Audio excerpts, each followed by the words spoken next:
In this short video, I'm going to show you how to create a photo collage that you can add to your family movies that you're editing in iMovie. I'm Bruce McBride, and my goal is to improve your knowledge and to speed up your workflow. In the description below, you will find timestamps for this video. If you haven't done so already, please like, subscribe, and press the bell. The first thing we're going to do is to go to the App Store, and we will download the free application TurboCollage Lite.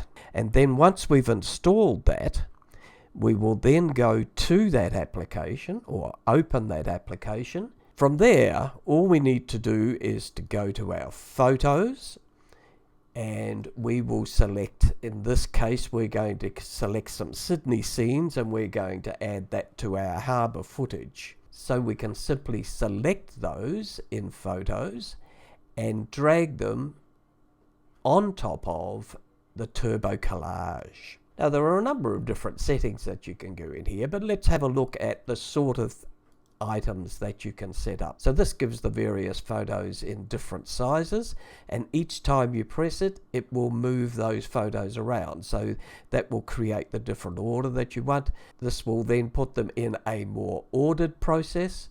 If we wanted to add some more photos, all we need to do is to go to photos and drag those in, and it adds them to the list. So as it comes in, it just adds them in a willy-nilly basis. If you wanted to, then you can reorder those. What we will do is now go to settings over here, and we want to set this so it'll be a suitable size to go into iMovie. So, and if we go to the 6x12 panorama, that's going to fit iMovie the best, and we can move our photos around. So all of the ones you've dragged in will show all of the time.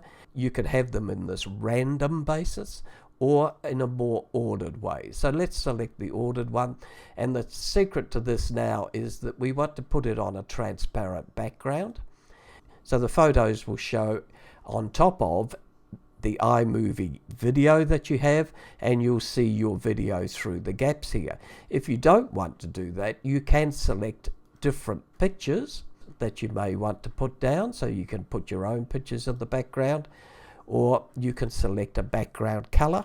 What I suggest you do is play around with this a little and find the different ways that you might want to see things. There are a few other choices.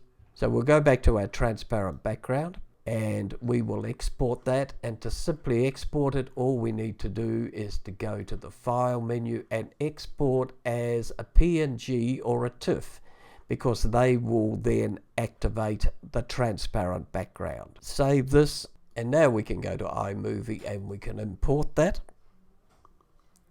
So there's our collage imported, and simply need to drag it into the timeline. So there's our video playing, and then at the end it comes out as a collage. And by default it will have a Ken Burns effect on it. You can drag it out for a different length, or you could turn your Ken Burns off and have it as fit.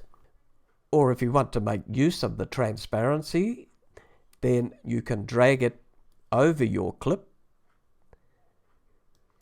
and you can see the black background has stayed in this particular case. But if we come up to cutaway and make that picture in picture, then you can position it where you want to, and you can see through to the background below, so that when you play it now, you can see the harbour footage in behind the collage. I hope you've enjoyed this quick video.